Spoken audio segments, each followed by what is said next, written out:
All right, well, you might have caught word that, hey, mask wearing, it could soon become a thing of the past. Hallelujah. Oh, I can't wait for this. Mask mandates, as we reported here on the show yesterday, do not work. The data is in. They absolutely do not work. They work for you to wear your own N95 mask. If you have an N95 mask, it works for you to put it on and for you to protect yourself. But having mask mandates in cities where there's outbreaks doesn't do anything. In fact, look at the data that just came out today about Sweden and Germany. This is amazing. New deaths per 1 million. This was Germany, which of course was an 86% mask compliance. Now mirroring on dates with Sweden, which now remember Sweden did shit. They didn't do anything. They did the bare minimum. They did the bare minimum. Yes. No masks, 2% mask compliance in the orange line there. Look at this, how it's like a mirror image of these two. No masks, didn't matter. Masks didn't matter. Again, this was the outbreak, and it didn't matter if you were wearing a mask or not. Anyway. So what it proves is an outbreak is going to break into society whether you wear a mask or not, right? And so on Monday, a judge in Florida, a federal judge, struck down the CDC's mask mandate, which they were trying to extend on all public transportation until May. So effective immediately now, masks will not be required by the federal government. That doesn't mean that companies can't require them. That doesn't mean that some public transportation still won't require them. Uber has dropped mask mandates, they say, except in some situations. And Lyft, too. So Lyft and Uber, both now no masking. So we have this video here of when a pilot makes the announcement mid-air because he gets it from the tower that, hey, your passengers no longer need to wear masks. And so watch how passengers on this flight reacted. April 18th, the Biden administration announced that the Transportation Security Administration will no longer enforce the federal mandate requiring masks in all U.S. airports and on-board aircraft. And look at the effective immediately, masks are optional for all airport employees, crew members, and customers inside U.S. airports and on-board aircraft. So watch everyone... do you see all the earpieces being flung off? Well, then screw this. Yeah, I'm taking my mask off. Absolutely. I mean, this is, and it was amazing too to watch the stewardess there. They ripped their masks off. There was other videos of stewardesses crying.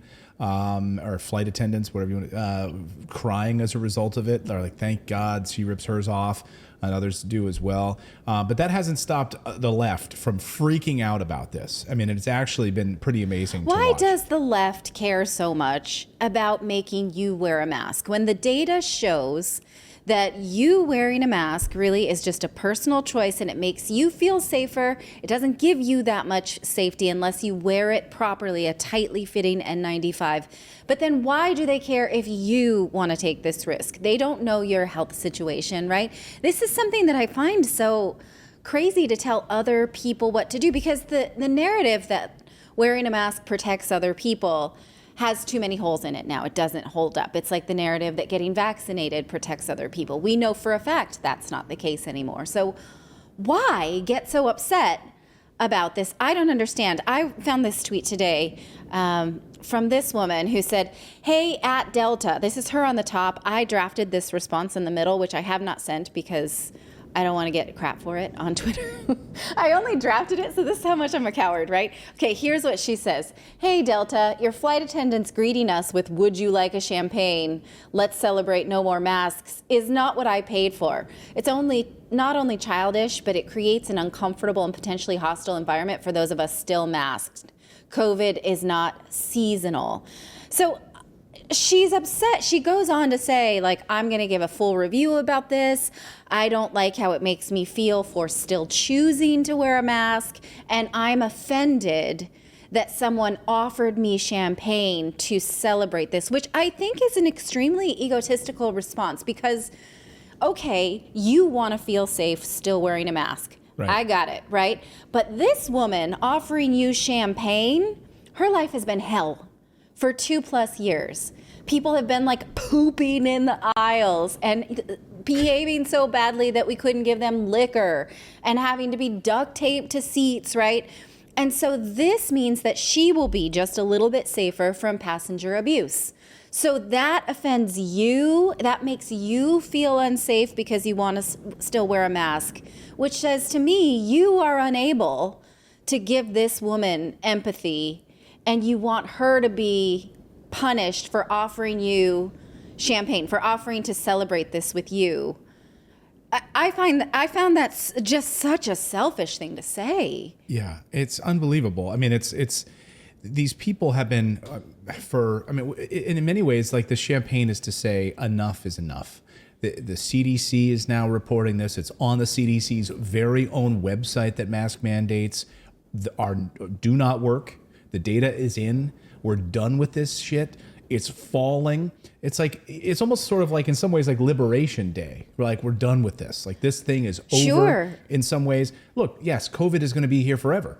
COVID, by the way, coronavirus has been here before the pandemic has been here. It's been here for hundreds of years. So what they're saying is we want to feel safer still wearing our masks, and we don't if everyone else is not doing it, right? So we feel targeted if we are the still mask wearers. Like this is like a microaggression. So now, like, she gave me champagne. Like, how dare she? I'm going to wear a mask on this flight. Good, go for it. And as President Biden said today, it's up to the people to decide. Do it for yourself. Go ahead. As we pointed out last night on the show, single-use masking for yourself works. If you want to protect yourself against the flu, if you are immunocompromised, if you have comorbidities, and you are concerned about catching the flu or coronavirus or some other kind of pathogen, fine. Wear an N95 mask, but really you better make sure it's absolutely fitted properly and totally snug. An N95 mask, not one of those stupid, I'm sure it's probably stuck to my ass somewhere, one of those stupid blue ones. They're everywhere. Do you have one in there? Usually I have one in Philip, my pocket. Here's one. You I do literally one. have one in my pocket. This is like a crotch diaper. Like these things, this will not protect you. This is what they sell this will not protect you. These like surgical masks that everyone wears for show. No, but you know what I have used those for is when I don't have a hair tie, I can rip these off, tie it in a little knot, and then use it as a scrunchie. So yeah, brilliant. That's one little mask hack. Yeah. And like our kids wearing those like little cloth diapers in school, my son has worn like the same one for about 2 years now. No, he has a pack. He likes the Adidas ones. Yeah. Okay. They're not doing anything. They're just for show at this point. The N95 masks, as we showed you. You're contradicting yourself, honey. You're saying they don't do anything, but single-use masking works. The N95 mask works, as we showed you last night. Right. I'm showing you the data from the CDC. That's what those are my fact bases right now. I'm not a doctor. Okay. That's what the CDC is telling us. That's what the reports are saying about particulates in the air. That N95 masks, if worn properly, and these are the ones that are really uncomfortable to wear, have to be fitted properly, you can protect up to 95% of particulates. That's why it's called 95. Yeah. So if you want to wear it, good for you, right? But to force other people to do it, but what you're saying is, how dare you not wear one? But what do you care? Like it's up to that person. Sure. It's like caring if that person has a tattoo or not. Yeah. Right? And clearly the argument that we will overwhelm the hospitals if we don't wear masks, that argument is gone too. So yes, and again, I come back to this data, Germany, Sweden, new data out today, showing the mask compliance versus those. Sweden didn't do shit, and Germany did with masks, and the outbreak and hospitalization and deaths didn't matter. Yes. All the same. It's just, right now we're seeing this confluence of this inability to think about what the data is actually telling us, because there are several people who are just still clinging to the early tropes of the pandemic is get vaccinated for other people. The vaccine stops the spread, right? Don't overwhelm the hospitals, wear a mask to protect all of us. In fact, just a few weeks ago, there was discord at the CDC as several doctors now are walking out because there's no agreement on the fourth booster, right? So the CDC wants to go forward and recommend this fourth booster for people 50 and over. And at the same time, they want to go ahead and give boosters to children. And 3 doctors walked out on the CDC just because they said, we don't see enough data to support the fact that a fourth booster is effective and necessary. In fact, the crux of the opposition, I'm going to read this from the Wall Street Journal, the crux of the broad opposition to second boosters is the recognition of B and T cells, which public health officials have long ignored. They talk about only the antibody levels, which tend to decline in the months after your vaccination. So we reported here a couple of months ago that wealthy people were like going and getting these antibody tests, blood tests, just to see like, oh, I want my antibodies high so I can go to Vail or whatever, right? It became this sort of way to quantify your life to see if you were safe enough just to keep your antibody levels high. But we now know that after the vaccine, the antibody levels tend to dip, right?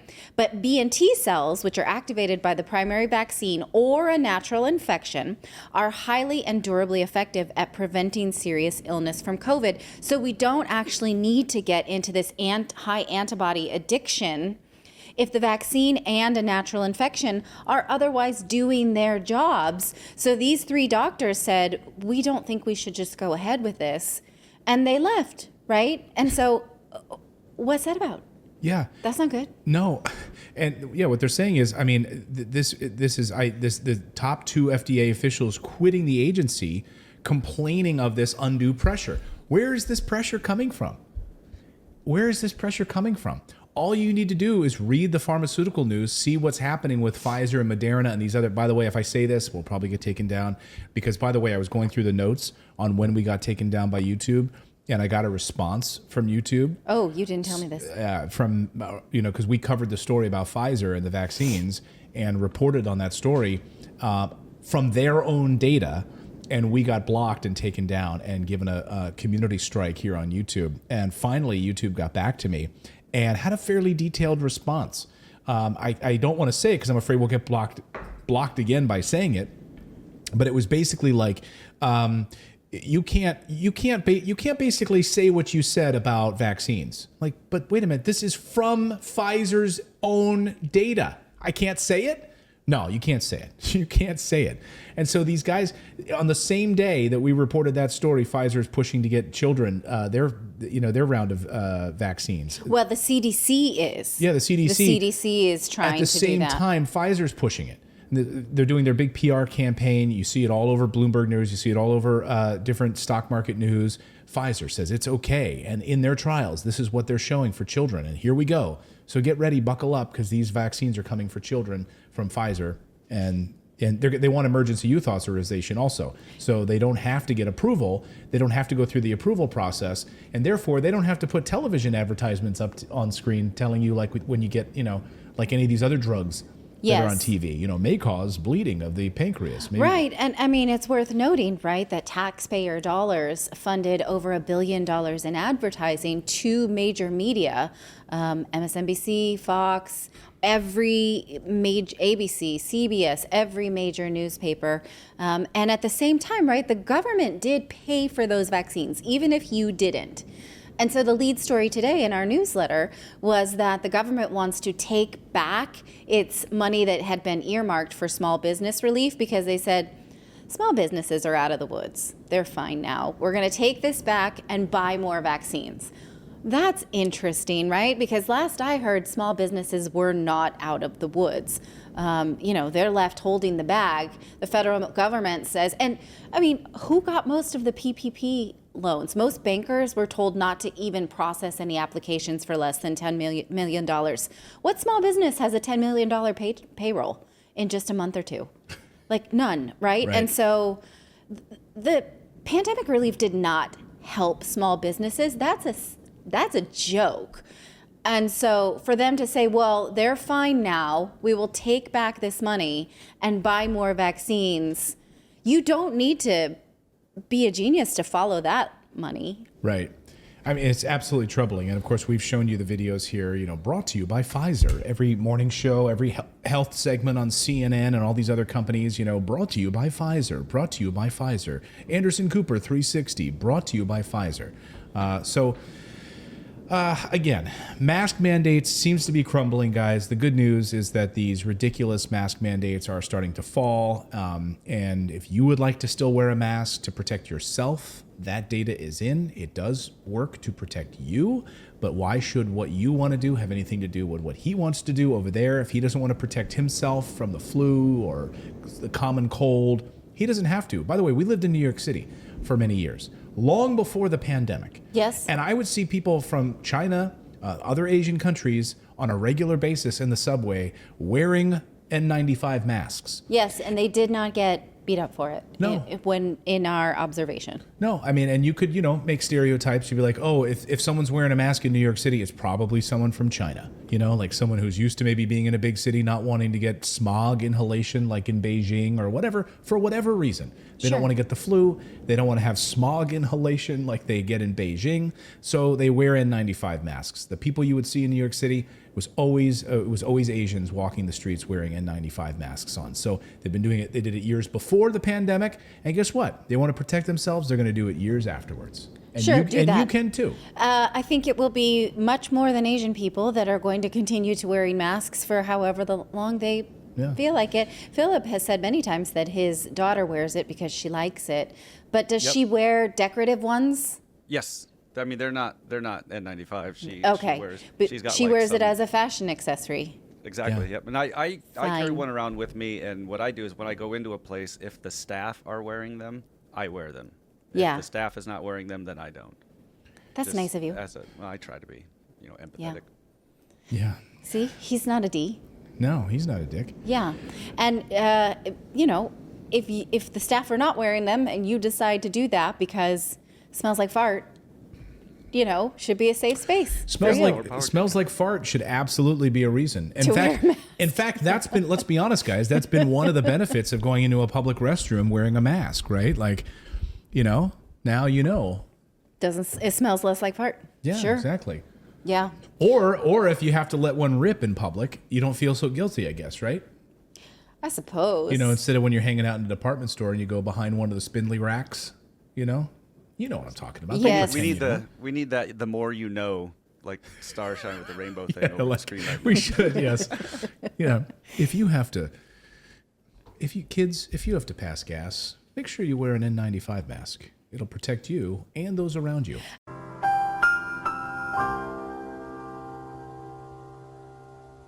Actually, the more you know. my mother-in-law, she took these nutrition seminars that she told me about, and she said that we absolutely should destigmatize farting because farting is a symbol of a healthy digestive system. So we shouldn't actually be afraid to fart. We should just let it rip. I'm all for that. Sure. Why not? I like it. Yeah. So Yeah. See? you like this? There you Fart go. talk? Fart talk. Okay. Welcome to Fart Talk. I can't wait to edit this again later. Yeah. Add special graphics and sound effects. Exactly. It's like Russell Brand, how he opens his Yeah. his Russell Brand's videos are like, welcome, you 5 million enlightened beings, and fart. Hey, we all do it.